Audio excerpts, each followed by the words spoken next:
Hi guys, Mel the Terrain Tutor here again, and this time we're going to start off with a tutorial. And this tutorial's just really simple wargaming hills. Now, beyond putting a cover over some cloth over some books, this is about as basic as it gets. But it's a good foundation if you've never actually made scenery before. Okay, now they're not going to be pretty, yeah, but they're going to be functional and they're going to do. And they're going to be dirt cheap for you to make. So, what do we need? Right, cam down time. Yeah, okay, there we are. There's a nice...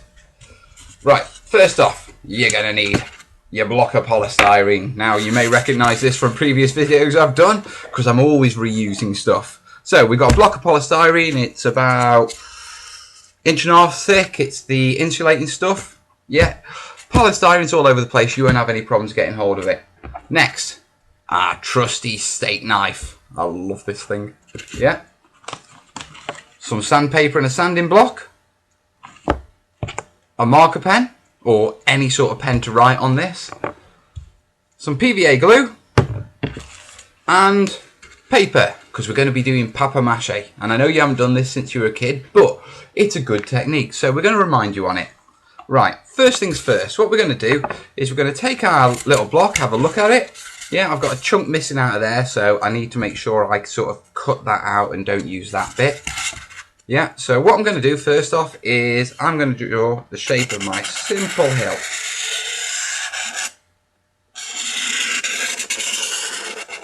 Okay, and trust me, this isn't going to be that big because we're going to bevel it as well. Yeah, so what I'm going to do is on the inside, I'm going to draw another little circle, and this sort of represents the actual flat area on the top that your models are going to stand on. Yeah.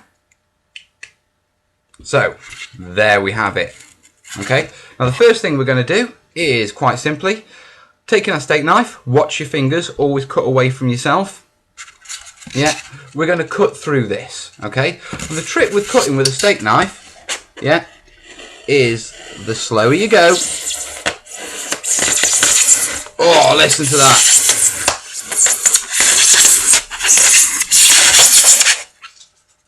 I know, Aussie dog, what is it? Yeah, and we're just going to cut all the way around. And what I'm doing is, if you look, is I'm cutting inside the line.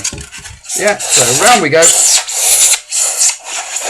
Oh, up again.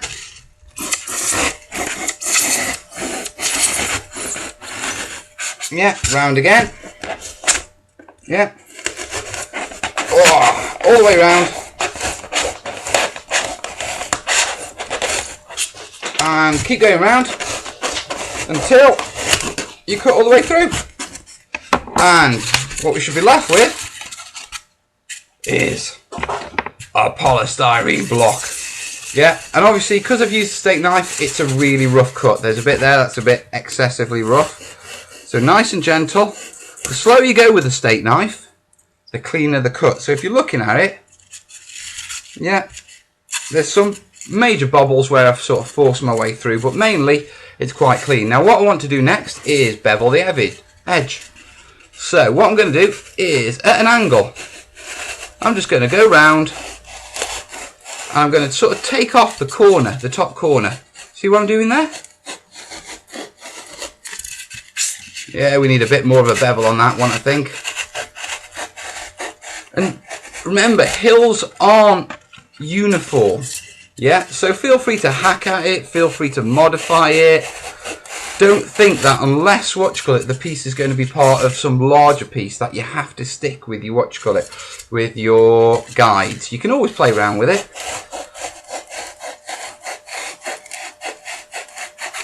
Yeah, that's a bit steep there, so let's just carve that off.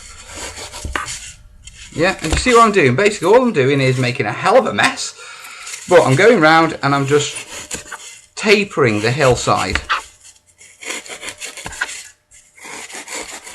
See, that's quite steep there, so I'm going to taper it a bit more. Yeah, that one definitely needs tapering. Yeah. And then finally I'm going to go one quick round again, and I'm just going to trim off a little bit round the very edge. So rather than it coming up and then flat, it's a bit more beveled. Yeah, so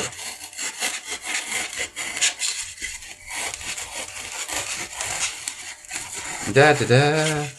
Da, da, da. You'll notice that I'm cutting away from my fingers because I've already been cut once doing this, so I ain't going to get cut again. Yeah, and excuse the mess. Yeah, that's the way to do it. The wife will kill me later. But generally, yeah, there's our round hill. Yeah, obviously you can't put this on the table. Yeah, there's still a lot of work to do. But yeah, we've got the basic shape of it. So we've cut it out of a nice flat bit. We've got a nice shape hill. There's a good amount of space on the top. I reckon you could fit a 5, 6, 7 man squad on there, or perhaps a heavy weapons base, or, well, a reasonable size. I mean, it's going to take a 60mm on there easy. Right, next job, sandpaper.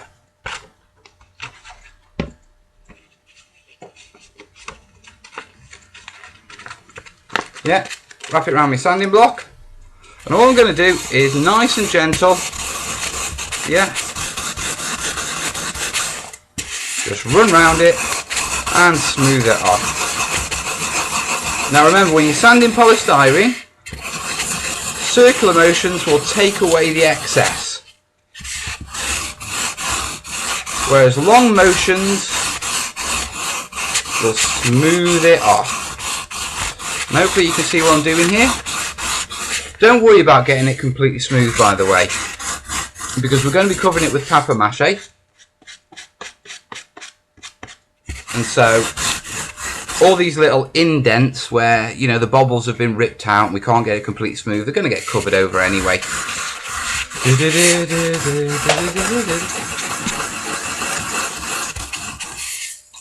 Yeah, do this side. Now remember, I'm only doing a quick rough one here because obviously you're watching and you don't want to watch me for bloody hours sanding what's got it, polystyrene. Yeah, important thing, get round the edges, make sure they're nice and smooth.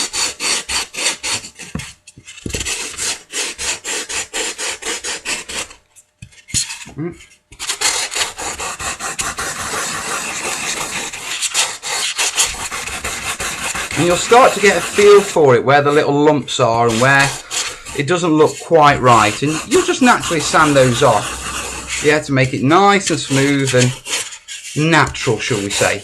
Although, to be truthful,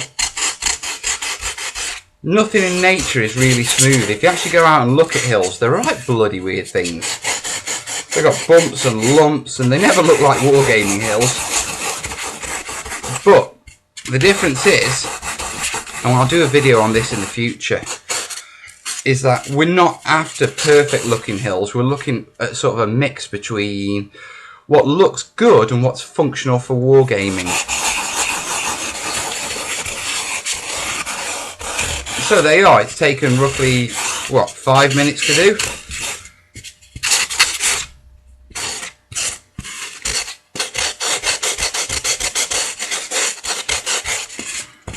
Yeah, but generally,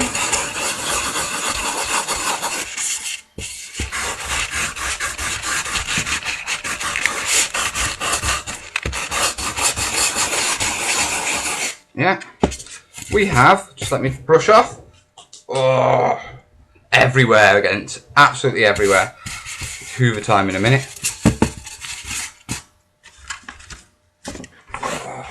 Told you, I won't even bother. Right guys, so there we have it. If you can see in front of the camera, we've ended up with a nice smooth hill. Okay, it's quite functional. You can hide models behind it, you can put models on top of it. It's light, it's cheap. And now all we need to do is put a protective coating on. Now what you could do is just go straight for the PVA, give it a coat of PVA, put some glue on it. But what I want to do is give it more of a protective covering, and this is more of a simple one to do with the kids. So, and when I say do it with the kids, obviously watch them with this bit. They're fine with the sanding though. Yeah, it is quite dusty, so if you're going to be doing a lot of it, dust masks obviously. Yeah, I'm sort of avoiding one this time because, to be perfectly honest, you know, I'm a bit of a rebel. And it's easier to speak to you without one of those dust masks on. And it's not really that dusty for me right now. So what I'm going to do right now is I'm going to clean all this up and we'll move on to actually giving it a protective coating. see you in just a second, guys. Okay, guys, and now we're back with the second part, and this is papier-mâchéing. So, a few things what I've got. Obviously, I've got my hill. I've got my sanding block, and I'll show you what that's there for in a moment. I've got my damp cloth, because we're going to be working with watered down PVA, and it does get a bit messy, so you'll need something to clean your hands off and take the excess off the actual hill. And then I've got some ripped up bits of paper. Over here I've got a mix of PVA and water, and it's roughly what you call 1/3 PVA to 2 parts water. Okay, so papier-mâché in your hill. Yeah, also just before I start, you'll notice I've got a bit of cardboard down. Obviously this is going to drip a lot and I don't want it on my cutting mat, so I'm just using the cardboard to soak up any excess and to protect my surface. So first things first, put my sanding block there and I put my hill on top of it, and what this means is that any drips drip onto the cardboard, and what we're not going to get is a situation where the model actually sticks to the base you're working on. I mean, I did this once on my wife's oak chopping board and it stuck good and proper, so you know, raise it off the surface you're working on and make sure you protect the surface you're working on. Right, papier-mâché. Yeah, time to be kids again. Okay, dead simple. Get your bit of paper, drop it in, and it gets messy. Scrape off the excess, lay it on. Yeah, smooth it down with your fingers, tuck it under. Yeah, you will get creases, don't worry about them, just smooth it out as best you can. Yeah, next bit. And like I say, this is messy, the kids love this. Yeah, so if you cut the shapes out and then get them to sand and polystyrene and sand and papier-mâché them and paint them, it's a great activity to do with the kids. It really is. I do it with my kids all the time. Yeah, don't worry about ripping the paper. We've got plenty of other paper. It's all about just getting it on, getting it smooth as possible. Okay, and to be perfectly honest, I can see me fast forwarding this because it's not the best thing to sort of just sit down and watch. You can see what I'm doing, yeah? Now, a couple of little tips as I'm doing it before I fast forward it, yeah, is underneath. You'll notice all the drips on there, yeah? What I'm going to do is I'm going to fold these bits over to protect the edge. Yeah? And I'm smoothing it out, flattening down any creases. Yeah, just like that. And like I say, this stuff is messy, but it's good fun. Yeah, so all the way around there, tuck it under, smooth off the edges, smooth it in.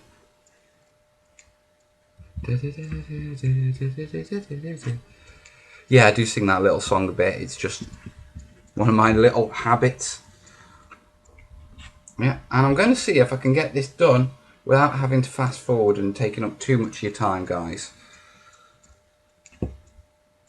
In fact, I'm probably not, so what I'll do is, in a moment, I'll fast forward this to the finished bit.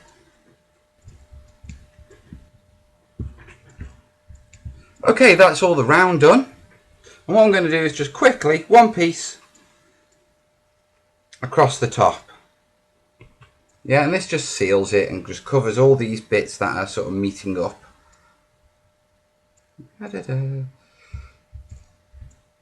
Now, as you can see, it's pretty gunked up with PVA.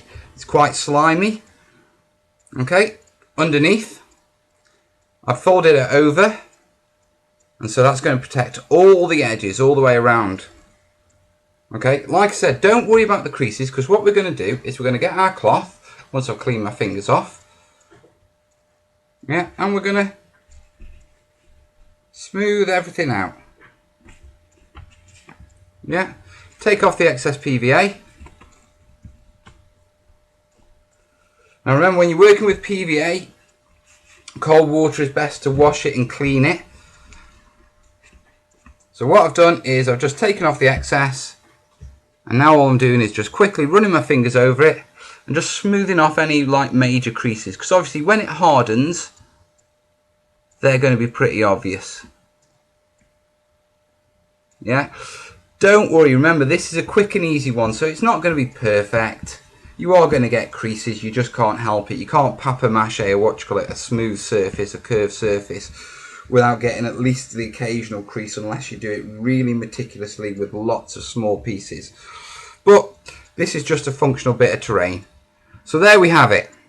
Yeah, quickly, oh, the block's sticking to it. Quickly just smooth off underneath.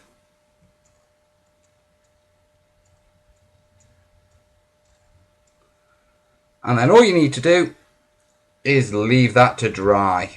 Okay, and what I'm going to do in a moment is I'm going to sort of accelerate the drying process by using a hairdryer. Yeah, a couple of quick tips. This stuff, don't pour it away.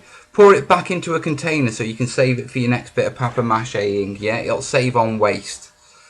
So all we need to do now, guys, is literally just wait for this to dry and then paint it up.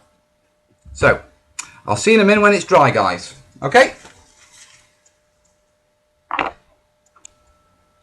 So guys, I've accelerated the drying on this just to speed it up, and I've used this hairdryer to do it. It took about 10 minutes for this to become pretty dry. It's still a little bit tacky in places, but I don't think that's going to be a problem. Normally I'd just leave these overnight to dry naturally, but obviously I'm doing a tutorial, I want to get it completed, so I use the hairdryer. So, painting, and very much like the project itself, you know, we've gone for a very simple, what you call it, hill. Very simple way of making it, so we're going to go for a very simple way of painting it. And what I've got here is, I've got my brush, I've got some water, a bit of kitchen towel to clean my brush on. Yeah, I've got a plate. I've got some, what you call it, poster paint. Yeah, kiddies paint, green, obviously. Good shake. This stuff tends to be really thick, so it's good for doing this sort of stuff. Yeah, and I've got my sanding block again, and I'll show you what that's for in a moment. Now, first thing I'm going to do is, obviously, pour the paint out. You notice it comes out in like a thick blob. It's very acrylic-y like, but I don't think this actually is acrylic. But don't quote me on that. It's just poster paint at the minute. And I'm not going to wet my brush because what I don't want to do is get too much water on this. Yeah, I don't want to upset the papier-mâché, yeah? So I'm just going to go with raw paint and then clean my brush afterwards. And the first thing I'm going to do is I'm actually going to paint underneath it. Yeah, so paint. Now, looking at this, it's not the thickest of paints, so you're probably going to need a couple of coats to go over the papier-mâché. Yeah, it's not a problem, just get it stuck in there. Yeah, and just make sure you get all the edges of the papier-mâché.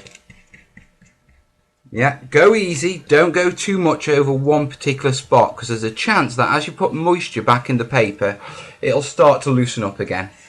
Remember, PVA isn't waterproof. A lot of people think it is, but it actually isn't.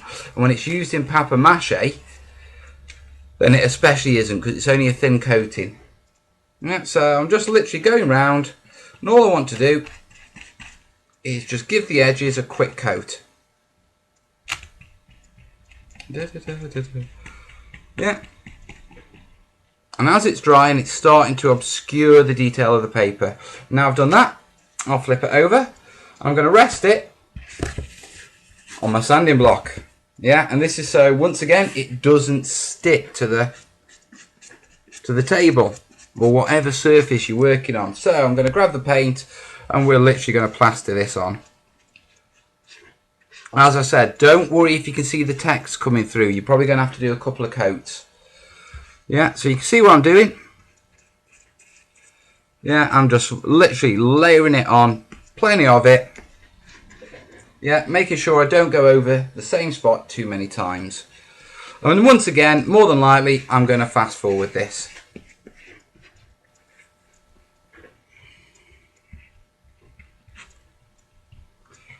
And there we have it.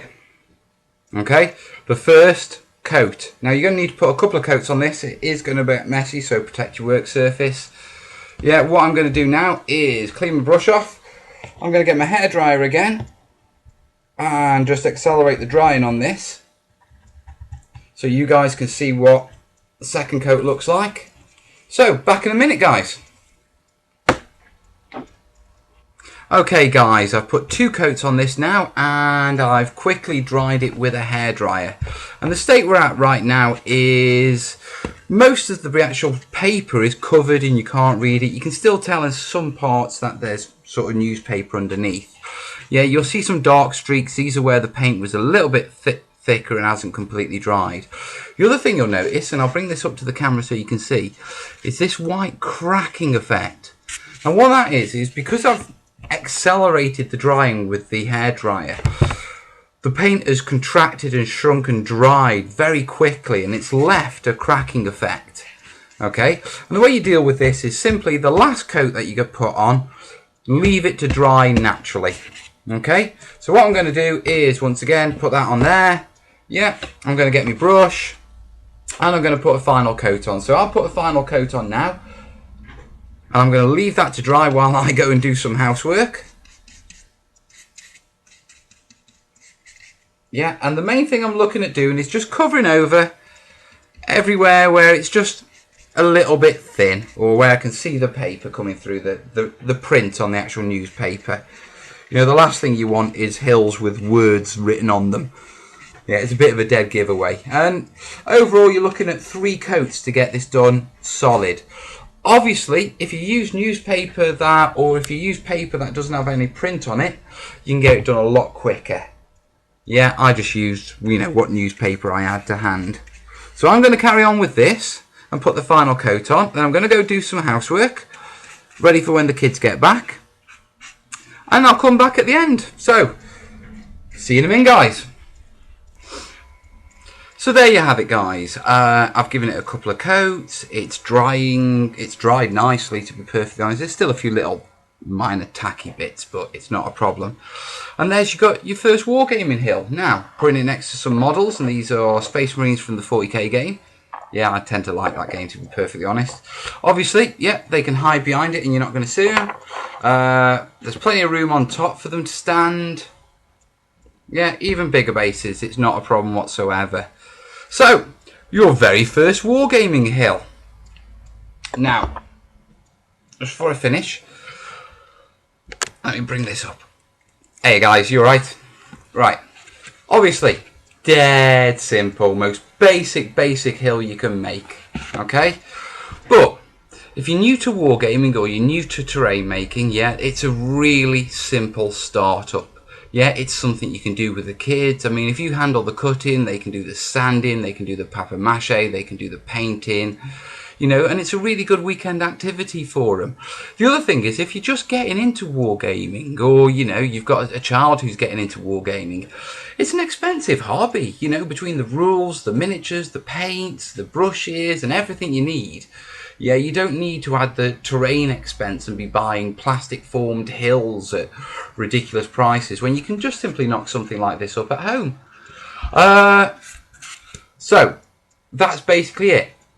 Keep your eyes peeled. We're going to be moving on to the next video, and in the next hill one we'll step it up a bit and make it a little bit more interesting. Until then, guys, you can find me everywhere on the web. Just look for the Terrain Tutor. You know, I've got Facebook, Twitter, I've got my own website, theterraintutor.co.uk. Come and have a nose, have a chat, and if you like the video, like it. Let me know I'm on the right track. See you in the next one, guys. All the best.